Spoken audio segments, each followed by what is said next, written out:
What was one of the craziest things you seen in there? A dude hit the deuce and jumped over the top tier. Somehow something was after him.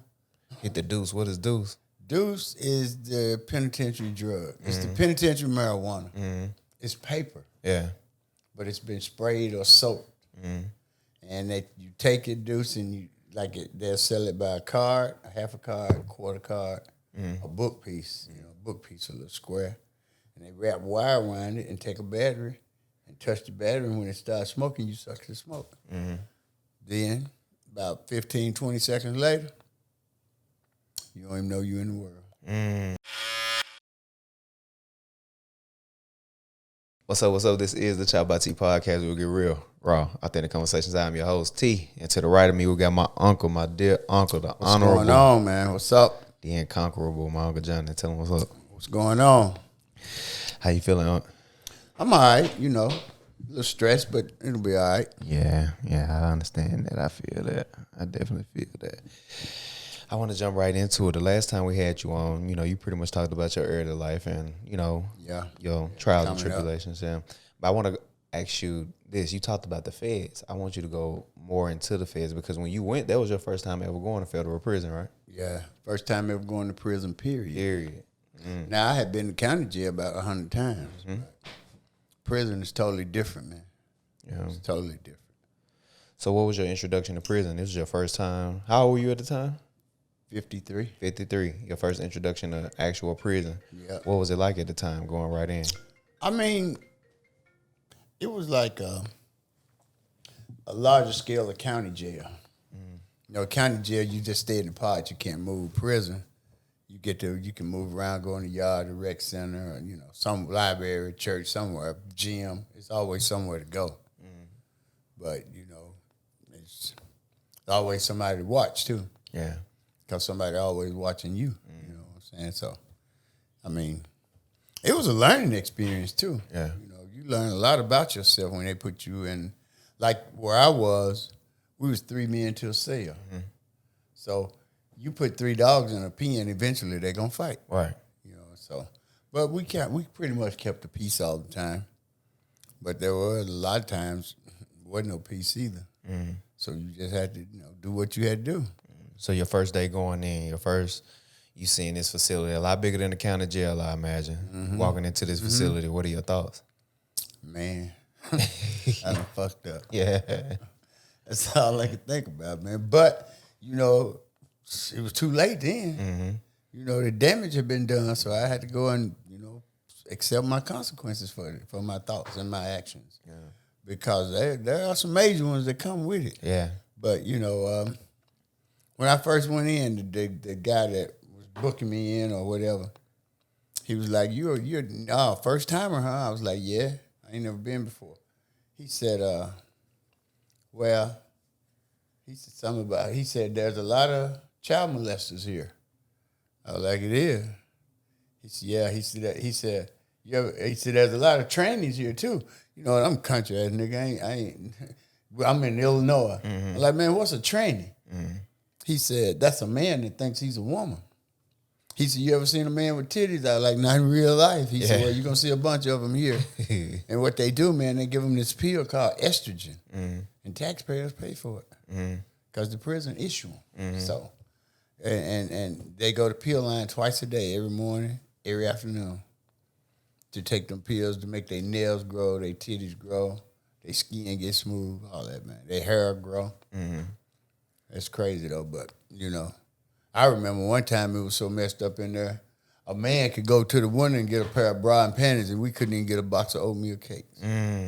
Commissary was messed up, man. Yeah. That was crazy. Yeah. That was crazy. But, they got their own commissary list. All women stuff available on there, What was the was it a level of intimidation? You walking into this facility and you seeing all this crazy. You know how they paint it on the movies where it's like, niggas screaming and shit. Movie behind it. No, they don't do all that. If they gonna get you, they ain't gonna say nothing. Yeah. They gonna just do it. You don't even know it. Element of surprise. That's why when the door's open, you'll be up with your boots on. Yeah. Because anything subject to pop off. And you be that one laying around sleeping in that bunk if you want to. Yeah. Yeah, it's consequences behind that too. And they ain't good. Yeah. You either get robbed or raped. Yeah. One of the two. You lay in there sleep all day. They don't play that. So niggas still raping niggas in there? Man, yeah. It's crazy, but it's... And then you'd be surprised, man. How many of them dudes in there on that shit? I mean, that stuff. Yeah, so it's just like, that blows me, though, because you got all these different, you got people in here with titties and everything like that. You got all these other men. Some of them look exactly like women. Yeah, You swear it was a woman looking at it walk from the back. So you decide you want to go in and rape a man? Yeah. Because if you touch one of them trannies, like, they can run tell the lieutenant some shit like, he said he wanted me to suck him off. They ain't got to prove you said that. You got to prove you didn't say it. Yeah. Just because them trainers or the gays or the child molesters make any type of accusation against you, then it goes to the board. Right. And then if you found guilty, they're going to hit you with the hate crime. Add another 5 to 15 years to your sentence, depending on how much damage you did, you know.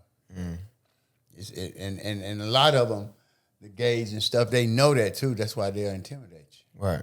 You know, they'll do something to make you want to jump on the but if you put hands on them, it's over with. You through. They're going to ship you.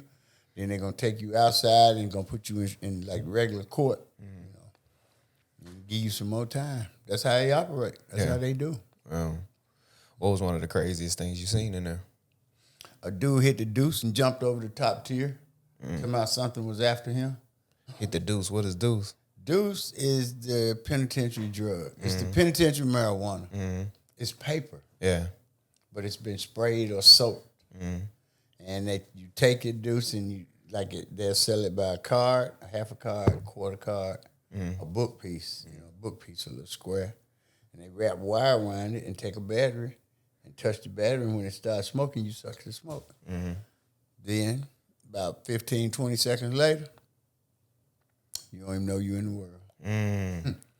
Most time people, they'll nod out. Yeah. Yeah. Or like my celly once.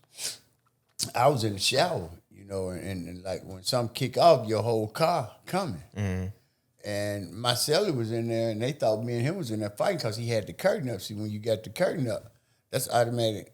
Doing nothing, whatever going on in there, you just walk by, act like it ain't happening or whatever. Yeah. Curtain up. And my celly was in there, and they heard shit rattling and stuff. And they were hollering like, OG, a fight, man.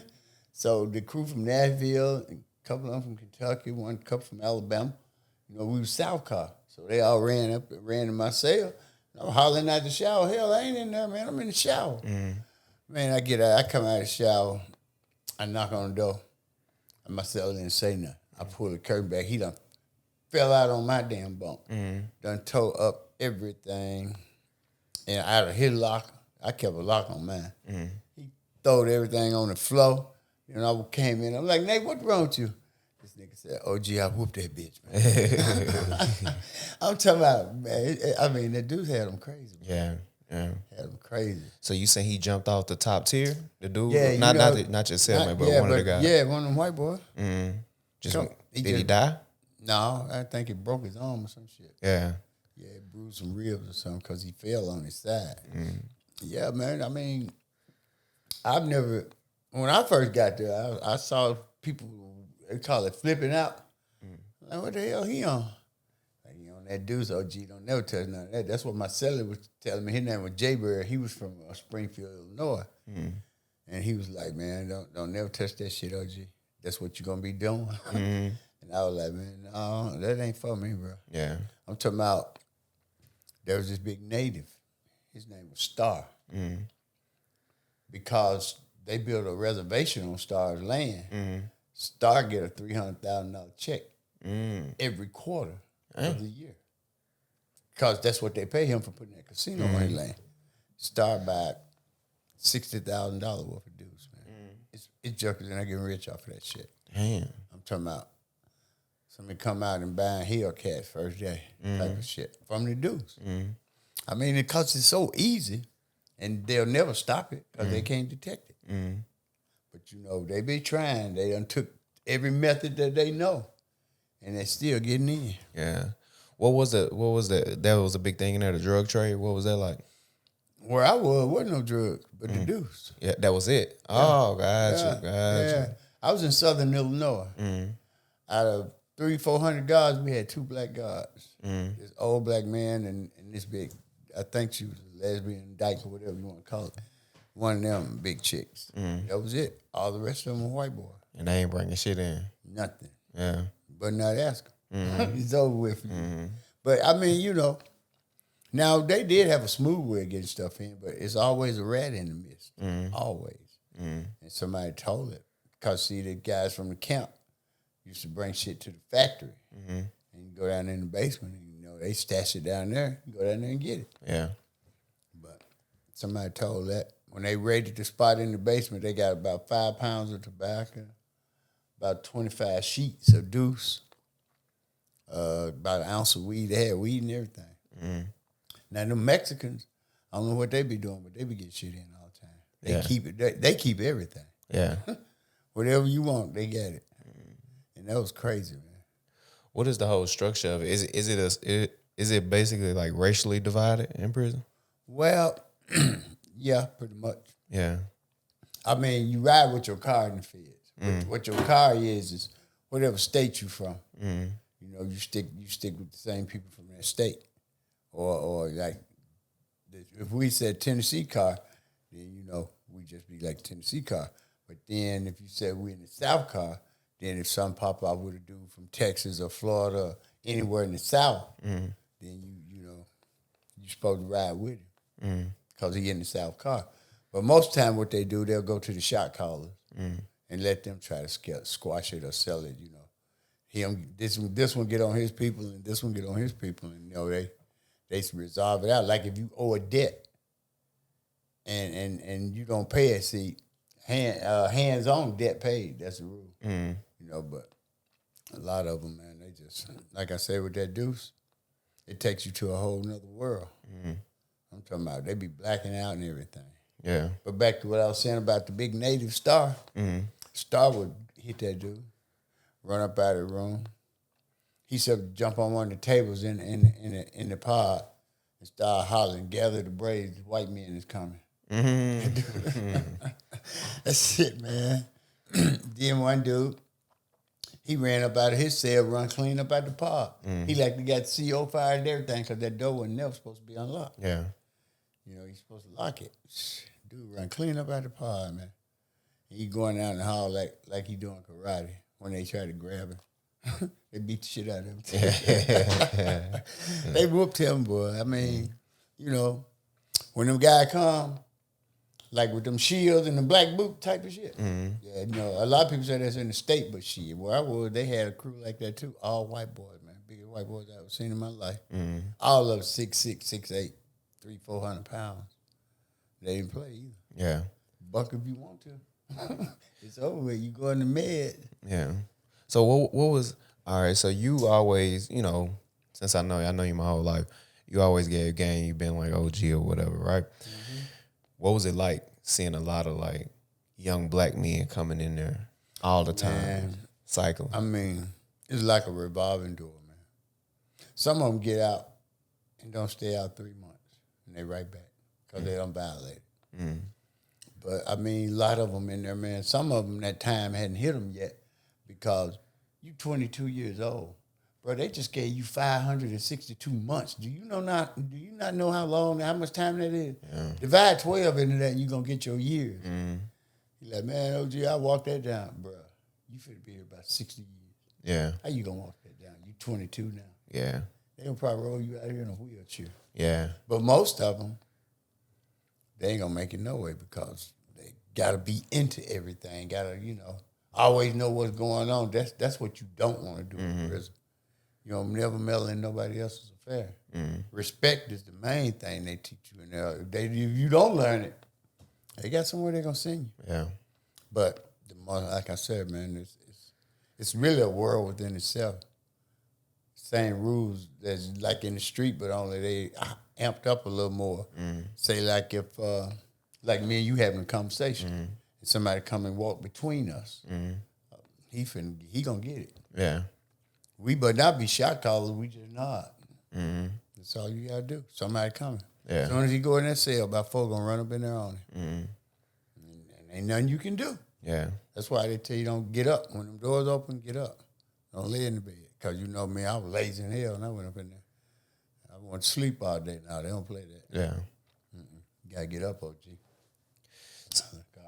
So it's just a high level of respect. Like you got to respect. Yeah, most definitely. You disrespect, there's consequences. It might be your life. You know, depending on the level of disrespect you put in. Yeah, you seen a lot of. You said a lot of them young guys come in and they won't make it because they get in other people's business. You ever seen anybody like get killed in there? Well, I don't know if he died or not, but yeah, I seen a bunch of them get stabbed. You know, I don't think nobody died yet where I was, but shit, you been stabbed 10, 12 times, and all that, man. And it be over some dumb shit. I ain't never seen no shit like that. Like, say if you're in the chow hall line, and this guy right here from Illinois is up here, then you might have another little group, mainly let's say they from Chicago, so they were from up north, little group. And the dude in front of him, Buddy, wanted to break line. If you allow him to break line, they're going to whoop him right there.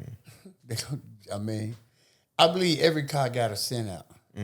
Because they got, and them young boys, man, they buck, man. I mean, they don't care. They ain't got no respect for themselves, so you know they ain't going to have nothing for nobody else. When you try to tell them something, you know, some of them will listen. Most of them, that shit in the left, straight out the right, man, because they act like you ain't tell them shit. Then when they go and got to pay the consequences or pay the cost for their action, then they want to apologize and all that old type of shit. You can't do that, bro. Yeah. You know, like I said, you don't owe no, you don't make a debt you can't pay. You don't make a bet you can't pay. You know, I mean, and like I said, you don't butt in nobody else's business. No matter what it is. When you walk by a sale, you never look in that sale. Because what's going on in there ain't your business. And somebody's always watching, man. Yeah. Every car got like a spot man. All they do is hang around in the pod and watch everything goes on. You know, and this, like I said, and then you got to what they call it, execution squad. Yeah, when they send about 6 up in the cell on you. Yeah. They ain't gonna kill you, but you going out on a stretcher. Yeah. Because don't nobody want that body. That body, they ain't playing about that. But, I mean, you know, it's, like I said, it's a world within itself, man. But you can learn a lot from people. You can learn more about yourself. Because, I mean, you have to stay physically and mentally prepared, man. Because when you wake up every day and see the same thing every day, you do the same thing every day. Like repetitious, man, that shit get old. Yeah. And then you stop and think. Like I was telling one of my little young homies, he was from Nashville. We called him Stink Man. Stink Man said he was already a convicted felon, right? So somebody had called him something or slapped him or did something. He went back. It was in the park. He went home, got a chopper, AK-47, came back and just started shooting. So I asked him, I was like, did you hit your target? He like, no, he got away. Yeah, he got away. He like, OG, they gave me 7 years for the gun and 27 years for shooting that motherfucker. Because he shot it in the park, you know, open, reckless endangerment. However many people in that park, he got that many attempted murders and all that. But his lawyer got it broke down. But they still gave him 27 years for shooting that gun and 7 for having it. That's 34 years. Yeah. No. For shooting a gun, you didn't kill nobody. And it's fair time. Yeah, 85%. You know. You're going to do 85% of that. Bring it almost to the door. Then if you up in there just being lazy, you certainly not never get up out of there. Your date might not come back when you think it is and all that, man. Halfway house might be full. See, in my case, I didn't even have to go to the halfway house. I got released and came straight home. I didn't have to wear no ankle bracelet or none of that. I came straight home because when I was getting up, going to work in that factory every day for them damn 23 cents an hour, the 1st of January, they had passed a bill or something about that that you get a time reduction. So that's how I got my time knocked down. They knocked out about 13 months off my time. Yeah, about 13. So, because I was supposed to come home, I think it was like July of 23 or 24 or some shit. No, 23. Yeah. But, I'm sorry, go ahead. No, go ahead. But, I got my time. They knocked my time off because I was working in that factory. I got about 30 certificates of shit when I was in there. I took Spanish, stock markets. I got my CDL, the written test part. I passed that. But I ain't think I don't want to get no truck. Hell, I'm 60 years old. Yeah, I feel that. Shit. I feel that. Ain't doing that. So it was really dudes it was really dudes going in there getting raped. It was really dudes that come in gangsters or these like. Well, most of the time you go in there, you show weakness. You got a mean mug in you and you don't say nothing, or you shy away or shit. Then they gonna like if somebody call you out, like if I step you and say, "Hey man, I want some of your time." Everybody know what that means. Go to the mop closet. You finna fight. Yeah, you gotta fight. You don't go in that closet, your car gonna run your ass up top. And what that means, you gotta get the hell up out of there. Yeah, go to the hole. Get on the door. Go down there and knock on the door. Tell the CO you want to check in. But that's how they do it though. Yeah, so it's just a matter of showing weakness for real. Yeah, and then you got a bunch of bullies in there too, manipulators, man. You think, man, I don't know. Some of them in prison think. Now it's a lot of talent in there. There's a dude that did portraits with a tattoo gun. He was cold too. I'm talking about he put your whole family on your back, and it looked like it was like spread it on there or something, man. But he was good. And he was high too. Yeah. But mostly everybody, like with the artwork, you ain't supposed to have it. You ain't supposed to do it. They catch you with the homemade tattoo gun, then they call it contraband. Yeah, it'd be so crazy, man. Yeah. And you said it's a lot of manipulators in there? Hell yeah, it's a lot of them. Think they're the smartest jokers in the world. Extortions. They do it all the time with the little white boys. Get on the phone with him, tell your mama gonna beat you up. She don't put that money and run it here and run it there. And they run it. Because they be on the phone crying and shit. Yeah. Her dude that scared the shit out of her. Yeah. So the white boys, was it like any Aryan brothers or anything? Oh, yeah. We had dirty white boys. We had some skinheads. We had some Aryan Brotherhood. Then, we had all the street gangs. All of them.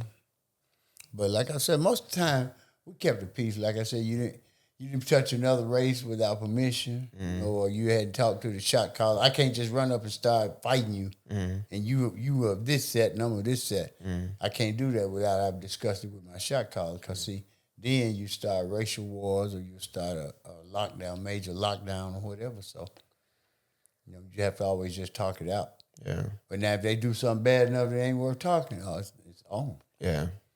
They're going to do what they got to do and then ask questions later. How do you determine if it's something bad enough?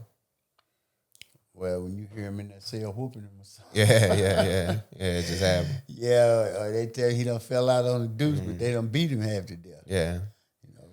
It's what, like I said, it's what be going on, man. Yeah. It's crazy. So you say you can't even touch white people in there. Like when you say touch, you mean like be around them? Well, you like, say, for example, sales. Don't know white dude come in my cell, ain't going in here. Right. So it's not even a white and black roommate type of thing in there. Not really. Yeah. No, not where I was, because if most times they put you in a cell and you wasn't comfortable there, you can leave. Or most time if they didn't want you in there and the seniority was up, they can leave. You got to go. And they don't care where you go, but you're going to have to go. Yeah. You got to get up out. And if ain't no more open beds or bunks in the park, you're going to check in. They're going to the hole. Yeah, they went down there a lot. Yeah. I never went to the hole, though. I didn't never make it. I always try to keep the peace and shit.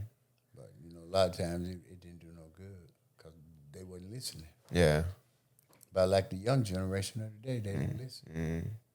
What was it like seeing them dudes? Was it disheartening? Was it, did it break your heart seeing them dudes coming in with all these gun charges again? And all that time, yeah, and then they run around there like they at the playground or somewhere. Yeah, they don't even understand. The reality of it hadn't hit them yet. Yeah, it'll hit them in about the next 2 years, maybe 3. When you wake up and look around, realize where you at. Even though you've been there 3 years, but you didn't take it serious. And you've been there 3 years, and then they tell you got something like 49 more to go. Yeah, type of shit, man. That shit'll break you down. Yeah. But you have to stay strong mentally, man.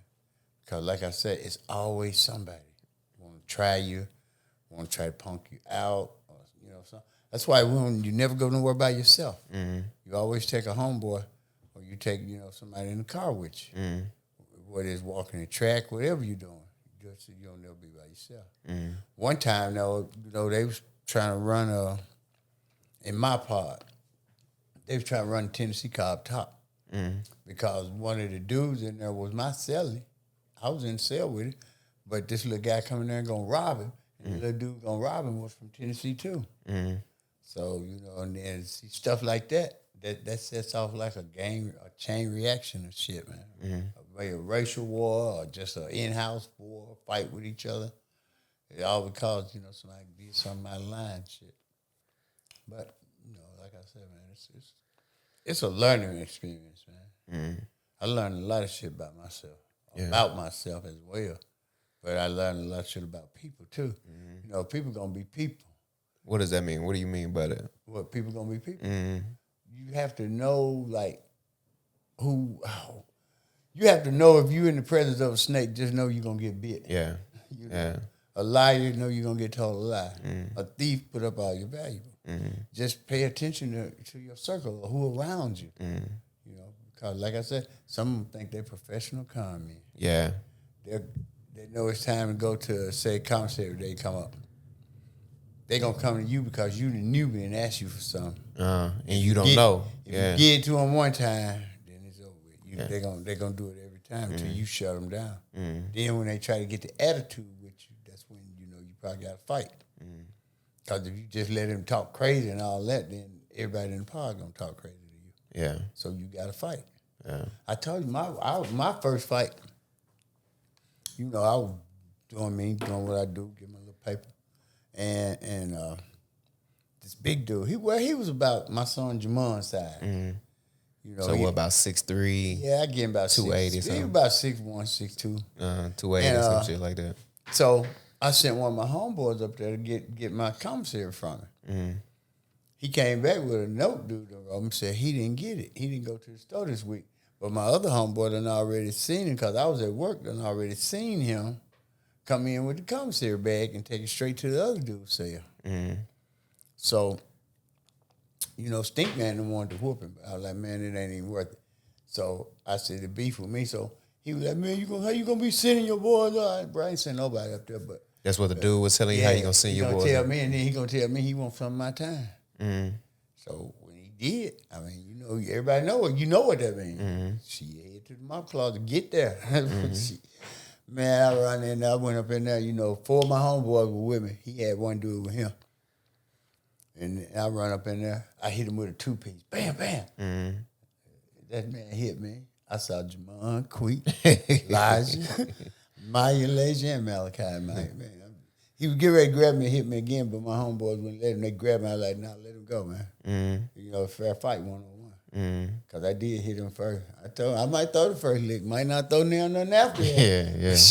Man, dude, he knocked me silly, man. For real. I don't think I ever been hit that hard in my life. Because I ain't been in too many fist fights in my life. Not many. But in there, you get called out, you got to fight, man. Yeah.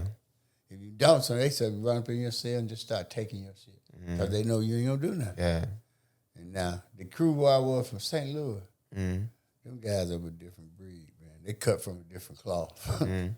Now, they I don't know. It's just something about them, bro. They didn't take no shit, though. Yeah. Because we was right there in their backyard. St. Louis right here. We in Marion, Illinois right here. And they were deep, too. Like, probably about 300 or 400. Yeah. In their car from St. Louis. And a lot of them, like if the shot call on this side of the pod or the facility, then they might be over here trying to start some trouble. See, with the white boys or the Mexicans or something. So, but if you do that, then they're going to run you up top because that's what get racial wars started. That's what get shit took away. They take TV, phone, visitation, commissary, everything. Man. And when they do that, they might do that shit for 2 weeks. Yeah. So you already bored as hell, but then you got set there for 2 weeks and not do nothing. Yeah. So what was it about the guys from St. Louis? What were they vicious? What would they do? Like what? They... They would fight. Mm-hmm. What made them different? Their style is just different. Mm-hmm. Different. Like I don't know. They always like most of them when they used to be getting their pictures sent in. They used to always compare their outfits and shit. Yeah. Everybody had to wear a name brand. So you ain't wearing a name brand in St. Louis, you might well stay at home. Mm-hmm. Type of shit, because you ain't gonna pull no girl or nothing. Yeah. They looking for the name brand type of shit. Niggas. Everybody trying to wear a name brand. Dude told me he paid $1,800 for a belt. Mm-hmm. I was like, a belt? And he was like, shit, yeah, man, it was what he said it was, a Chanel. I don't give a damn what it was. Ain't no $1,800 for no belt. Yeah. But, I guess if you got it, you can do that. Mm-hmm. You want to wear a name brand, you got to pay name brand prices. I hear a lot about them. You have a lot of Baltimore guys in there. I hear they pretty tough. Yeah, well, Baltimore, D.C., they on that shit, though. Them D.C. dudes, they weren't doing all that raping and shit. They was doing a lot of raping. Yeah, they on that. Mm-hmm. I guess it's part of their normal life or something on the street. Hell, I don't know. Yeah. But all of them was on that, man. Mm-hmm. They was on that raping, taking shit like that. Mm-hmm. Yeah. But, I mean, you know how that go, though. Mm-hmm.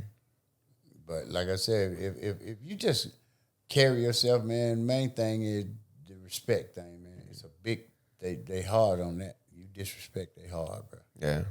You going about it on that stretch. Yeah. Like I said, they ain't going to kill you because they don't want that body. But you're going to be real close to dead. Yeah. By the time they bring you up out of there. So you said you learned a lot of things and a lot of stuff came, from your time in there. You learned a lot about yourself, learned a lot about people. What would you tell the young dude right now that's out on the street doing what he doing? What would you tell him? Because eventually he going to go to where you went. Mm-hmm. What would you tell him? I mean, only advice I could give him is do the right thing. Yeah. Because there's consequences to your action. Mm-hmm. Whether they're good or bad, there's consequences. And like with a lot of youngsters today, man, they on that, like, they're not gonna disrespect, they ain't gonna be tolerated. Right. But sometimes some things better left unsaid, Mm-hmm. So like me, I'm at the point now in my life where if trouble come my way, I'm gonna look at what I got to lose. Right. No, all right, bro. I'll let you have this. Mm-hmm. It's not because you a coward. It takes a bigger man to walk away. Mm-hmm. But like I said, if you're gonna give it all away, just cause he called me a bitch. They gave a dude 20 years for that. Yeah. He shot a dude and didn't kill him because he called him a bitch. Mm-hmm. But Mama taught us it ain't what they call you, baby. It's what you answer to. Right. So I just like I said, I didn't really have. That was the only incident, the only trouble I had in prison my whole 4 years. Mm-hmm. Was there because most, a lot of the young ones, they respected me and shit. Get because I was always telling them something. Like I used to tell one bro, they can't pay a professor $100,000 a week to teach you better than a mistake. Yeah. And they can't. A mistake is the best teacher in the world. But sometimes, as human, we still go back and do the same thing over again. Yeah. And when it catches up with you, be like, damn, doing this shit again, type of stuff. I done did that again, Mm-hmm. But like I said, with the younger generation now, I mean, like me, I got several friends, like they young, but and most of them is, I think they got them crazy as hell. Mm-hmm. The generation between the age of 25 and 40. Mm-hmm. The females, anyway, ain't no help for them. Yeah. Yeah. Man, for real, bro. I'm talking about, I ain't shit. I had to let that go. So the best course of action always moving forward is just to do right. Do right. Yeah. Because that place ain't no place for a human being. No, it ain't, bro. Like I said, man, you in there with lifers and everything. Yeah. You know, you in there with 1,600 different attitudes, 1,600 different chains of thought. Mm-hmm. Somebody, you got this group over here always think about trying how to get over on somebody, or who they gonna rob there, what they gonna take today. And you got the squads in there. That was because I got on a couple of my little guys, man. They run around there robbing everybody on the unit, running up in cells, just taking people shit. Mm-hmm. But they shipped them. They got rid of them real quick. Yeah, I knew they wasn't gonna last, man. Mm-hmm. That stuff they were doing. Mm-hmm. But like I said, between them child molesters and the pedophiles and the trannies, but you speak or whatever, but you cuss one of them, you subject to get fined or get some time or whatever, because that's the first time I heard some verbal assault. Assault. Yeah. Okay. Different world. I appreciate you coming on. Man, I appreciate you having me, nephew. Yeah, I appreciate you coming on. I think a lot of your story and what you've been through, you can kind of shed light on a lot of different like I said, though, to the youth, man, it ain't even worth it, It ain't worth it, because if you take a life, you done took two, because yours going to be gone, too. Yeah. Like I said, you wake up in an 8x10 cell. And then there was three of us in an 8x10 cell. They had two bunks on the wall, like the top bunk, and then the middle bunk went this way, and then the bottom bunk. Yeah. There's three bunks. And like, two people couldn't be up out of the bunk at the same time, So we had to learn the technique, There's certain rules. You don't spit in the sink, you spit in the toilet. Because the sink be used as a cooler sometime, or, might be cooking something in it or whatever. But, like I said, man, it was all right. I learned something. I learned a lot. Yeah. Learn not to want to go back. Yeah. Nah, and that's key. Nobody should be in there. But listen. Like I said, Uncle, I appreciate you coming on. Man, I'm glad you had me, man. If you're watching right now, I need you to go get the merch. I need you to go check out our website. It's www.ChoppedByTpodcast.com. You can go get the merch. You can go check us out. Offer up a supper. That's what they call it. You can offer up a supper. You donate, subscribe to get exclusive content. Listen, this is the ChoppedByT podcast where we get real, raw, authentic conversations. Until next time. Peace.